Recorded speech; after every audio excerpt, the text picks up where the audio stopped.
Welcome to Understanding Perspectives with Paul Mussel. Today I'm going to be talking about 5 perspectives of divine foreknowledge. I'm going to try my best to give you an objective rundown of the spectrum of ideas, what various people have thought throughout history about the subject of divine foreknowledge. What is it exactly? And does God have it? And if so, in what way? There are 3 ideas that are related to this that I want to incorporate into this discussion. Omniscience, whether or not future possibilities are real, and human freedom, do we have the power of alternate choice? You can see this table that shows how these ideas are related to these various different perspectives. I want to start by explaining what divine determinism is, because I think it's the easiest concept to understand, and it'll help you see how these other ideas are related. Okay, so people who believe in divine determinism, they think that God has determined all things. So back before creation, in the eternal past, God, according to their way of thinking, made a decree that included everything that would ever happen, everything that would ever come into existence, and everything that would happen to it. And so the whole future was always, from the beginning of creation, fixed, in that there was one decree that God made and one path forward that we're just kind of living out and waiting to see what happens, because the future is out there in a real sense, and not necessarily that it exists already. That's a different question, but that it's definite that it's going to be a particular way. And so the way that it got that way from this divine determinism perspective is that God wanted it to be that way, and because he's all powerful, he decided it was going to be like that. And so this relates to divine foreknowledge, in that God's foreknowledge is exhaustively definite. In every respect, it's certain and definite. There's no such thing in this way of thinking as a future possibility. So there's no choices that can be made between alternatives at this point for anyone, even God, because he's already decided how it's going to be. So everything is set in stone about what's going to happen.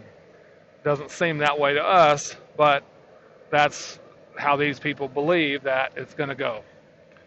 And so, in their view, omniscience is an absolute. God knows everything, and with certainty and definiteness. There's no ifs and maybes. Those are just not part of reality. And as far as the future possibilities being real, absolutely not. There is no way that there is a choice for anyone to make about what's going to happen. That has already been decided. So we may contemplate things, we may deliberate between alternatives that seem real to us, but from this perspective, those are just illusory. We will do whatever it is that God has predestined for us to do. And how does this relate to human freedom? This is probably the part of this conversation that most people seem to be preoccupied with the most. I do think it's an important piece, but from my perspective, it's not the central piece. But there's an important division here. You'll notice on the table that on the third row, the human freedom, power of alternate choice, that the divine determinist is different than everybody else, in that they say no, people are not free in the sense that they have the ability to choose between alternatives. And a lot of people are offended by this idea. They think that it's core to who we are, and that it's an important thing for God and even human judges to be able to judge justly that there needs to have been an alternative for the guilty person to have done otherwise. It's just that's kind of what people intuitively think, is that freedom just is the ability to choose between alternatives. The divine determinist says no, that is not what human freedom is. Human freedom is the ability to do what you want. So from their perspective, God does not force people to do things against their will. It's not like they don't want to sin and God just drags them by the ear and makes them do it. You know, God does not work that way from their perspective. What actually happens is that his decree includes all things, and we will freely choose to do exactly what God decreed that we would do, by virtue of the fact that we want to do exactly what he decreed that we would do. And so we are not having our will compromised. It's free to do exactly what it wants. That's how they think about this. And yet, it is this sort of freedom, they say, is compatible with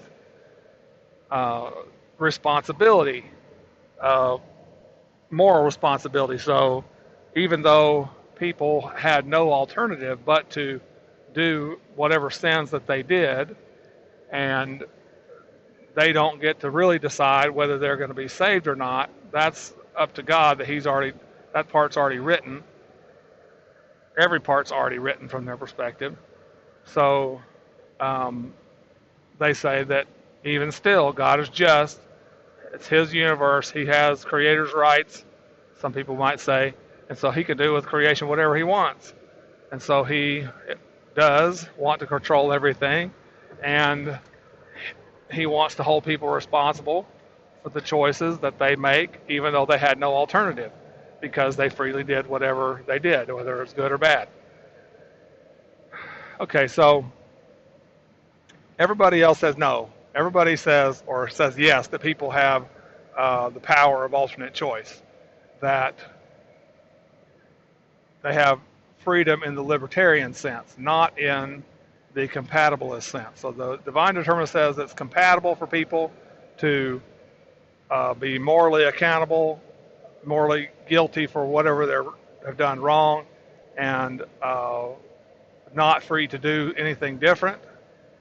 And everybody else says, no, in order to be morally accountable for what you've done, you had to have the power to do otherwise. And so this is what they call libertarian freedom, which is the ability to choose between alternatives. So the process theologian and the open theist, they both say yes, absolutely, people can and do have the power to choose between real alternatives. And they are real alternatives, because if on the second row here you'll see they affirm that future possibilities are real. So from their perspective, the future is unwritten in many respects, and it is in a sense waiting for us, for the free agents who have this libertarian freedom, to resolve these possibilities into actualities. And so until that happens, then, or until something about who we are, if our character is solidified enough in a particular direction so that it's knowable that people will act in a particular way, then at that time, maybe days, weeks, hours, months, or even years prior to an event, it could become certain that something would happen in a particular way, but much of the future is unsettled in their view. And so this power of alternate choice is actually real. For these two other groups that are kind of in the middle, simple and middle foreknowledge, they both want to say that future possibilities are not real. it's absolutely the case in both of these perspectives that the future is settled in every respect. And the reason that they think that it's settled is not that God has decreed that it will be settled, but for a little bit more complicated reasons that are different between these, they think that part of what it means for God to be omniscient is that he knows all things. And that all things that he knows is that all the things that God knows, he knows as definite from their perspective. They don't think that he knows things as possibilities. And so because they think that to say that God knows it's possible for this to happen, but it's also possible for that to happen, would be equivalent to saying, well, this is just something that God doesn't know. And so because they assume that part of what it means to be omniscient is that God knows everything as definite rather than possible, then they assume that the future is therefore fixed.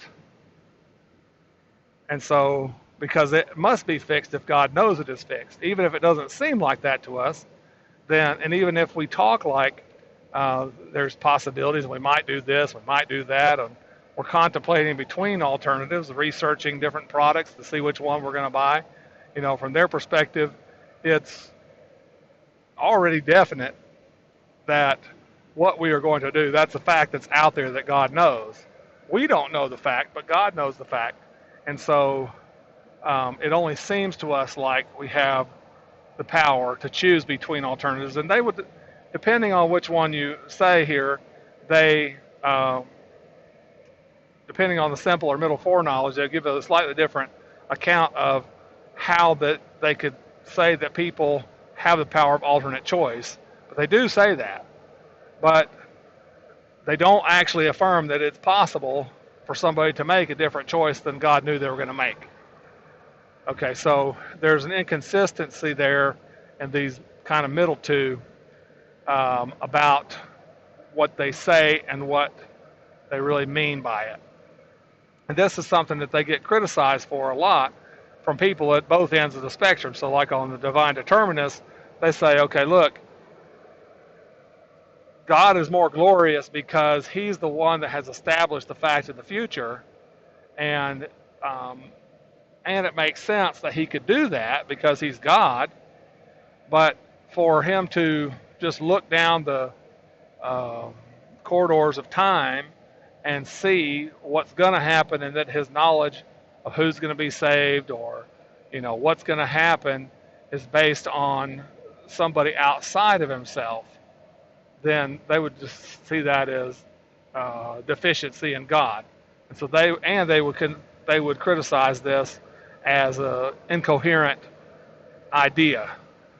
On the other side of the spectrum, the process theologians and the open theists, they would actually agree and say, okay, this doesn't make sense, that you shouldn't be able to affirm both, that people have the power to choose between alternatives and deny that there are alternatives. And so they think that the mistake is to think that the future is settled in every respect.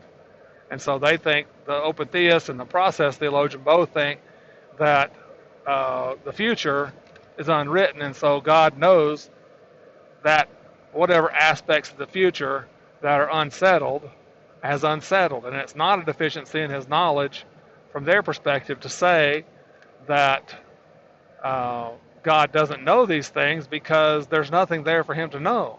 It's not like it's a reality that exists yet. And there are no facts out there to be known about it.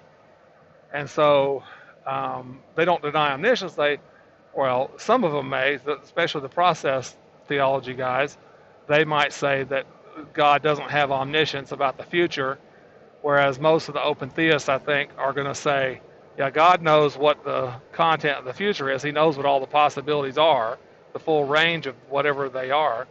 But the fact of which one is going to become definite has not been established. And so, of course, God is not going to believe something false about the future. He's not going to believe that the future is definite if, in fact, it's possible, right? So as an example, they might say, God does not know that there is a unicorn sitting in my lap right now, precisely because there's not. He doesn't know that it's there, but uh, that's not a defect in his knowledge. That's his knowledge is accurate about the situation. There is no unicorn sitting in my lap, and so he doesn't know that there is one because there isn't. And so, in the same way, God would not know that the future is definite if, in fact, it isn't. If it's still possible that it could go a different way, then God would know that it's possible that it could go a different way. And so, that's what the process theology and open theist guys would say. Okay, now, let's talk about the difference between simple foreknowledge and middle foreknowledge. Okay, both of these guys want to say, or both these groups want to say, God's omniscient, he knows everything, the future's settled, there is no such thing as a future possibility, but they both want to affirm that humans have, and maybe angels and even animals have, libertarian freedom, the power to choose between alternatives, even though they can't actually choose something different than they were going to choose, because God already knows what they're going to choose. So it's actually settled, but they theoretically could choose, but it's the fact of what they will choose is out there on some basis. And the basis on which that it's out there is different between these. And this is a kind of a fine distinction, but it's an important one for some of these guys to make, depending on what their perspective is. So the simple foreknowledge, guys, there's a book, for Divine Foreknowledge, 4 Views, and it doesn't have anybody that's representing the process theology, but they basically take these other 4 views, and David Hunt, he offers a bunch of different possible explanations for how you might give an account for simple foreknowledge, and to me it seemed like he proposed that you could say this, but almost every single one of them, it was like that probably wouldn't work. And so it's probably not that. But what I understand, that's kind of how I read him. But he seemed to like this divine timelessness idea that God's outside of time. And so it's kind of like he's looking at a parade from far away, and he can see what every part of the parade is doing. And that the parade is analogous to time. And so God is seeing like all of time, past, present, and future as like a fixed block of data. And so he could just look at a different point along that line and see what it's like and what's going on. And so because he has the ability to do that, then he knows what everybody's going to choose, even though what's real is that people can make these choices that are free in a libertarian sense, and so that he can hold them morally responsible for what they do and bring judgment justly, even though they can't do anything different than what they were always going to do. But the fact of what they were always going to do is, in this perspective, rooted in the choice of the person.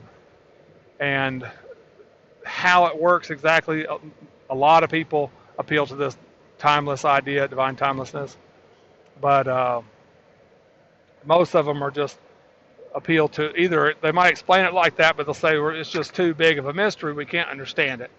And I actually respect this, because even though it's got some mutually contradictory claims built in, they have these claims because they see in Scripture reasons to, what they think as reasons to hold all of these things, even though that some of them are incompatible logically with the other ones. And they're just attributed to a mystery, like so many other things that people do, attribute to mysteries. The middle foreknowledge group, the Molinists as they're often known, they have a different view in that this is more of a, it's not a,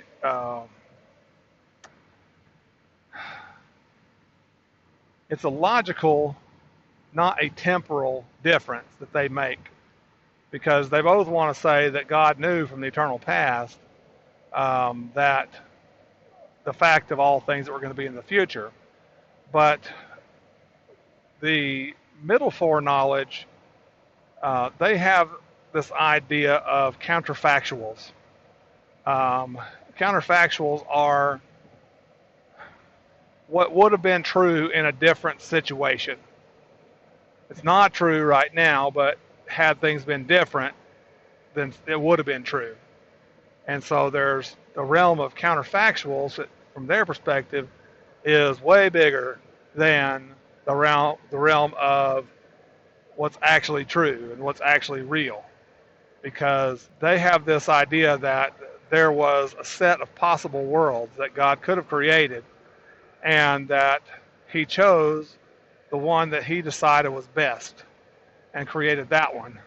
And in all these possible worlds, there were apparently lots of them that God could have created with people who had libertarian freedom, and maybe ones that had compatibilist freedom too, but that's not the kind that they say God created, because they believe in libertarian freedom. And so they think that God chose from among these possible worlds and actualized one, and then that's what we're living in, and that this is apparently the best of all possible worlds, or best of all possible paths to the best of all possible worlds. Maybe that's a better way to put it. The open theists, some people think kind of along those lines, in that they think that God created the world that had the best opportunity to, or the best possibility to become the best possible world, but that the definiteness is not built into it, that the freedom that people have is real, and that the possibilities that in the future are real, and that there were possibilities in what used to be the future, but it was now the past, and that have been now resolved. And so some people would call an open theist a neo-Molinist.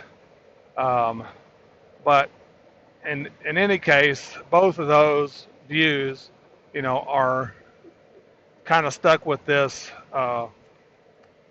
If the open theist takes this neo-Molinist slant, they're both stuck with this fact of, or this enormous set of facts of what might have happened if God had created a different kind of world, and that this set of data is somehow eternally independent of God, and so that's a criticism that opponents to Molinism would offer. Okay, in the process theology, it's a lot like open theism. They believe that the future's full of possibilities, and that people have libertarian freedom, and they're a little bit, I think at least, and I know the least about process theology of all these things I've been talking about, but I think that they're the group that's most likely to deny that God is omniscient. And there's this idea that they have about how that there's a reality in the relationship between reality and God's perception of reality, and that the perception of it actually alters what is actually real, and that one affects the other, and that there's this kind of interplay, and it's like all of reality in their perspective is a process, and is not best represented by conceptually as sets of facts, but as a process that's changing all the time. And so it's very much on the opposite end of the spectrum from this divine determinism thing, because they also have a very different sort of idea about what it is like for God to be God. Whereas the divine determinists have these timeless, immutable, impassable, sort of very fixed sort of ideas about what God is like. And the process theology end God is a process just like reality, and he's in constant change all the time as his experience of the world changes. And so it doesn't mean necessarily that they would say that he changes in his essence or what he's in his nature or something like that. That's not what I'm saying, but um, they have a very different idea about God than a lot of people on this spectrum. And so I don't have a lot to say about process theology because I don't understand it that much, to be honest with you. There's a lot of philosophy in it, and it seems like a lot of process theology people are smart. I think you have to be able to understand what they're even talking about. And there's not a lot of them out there. And when I have heard them talk, maybe I'm not smart enough to understand what they're talking about. But I'd like to get one or more of them on the show and get them to explain to you what they think and why they think it. So that's pretty much what I know about these different perspectives as far as just how they're distinguished from each other.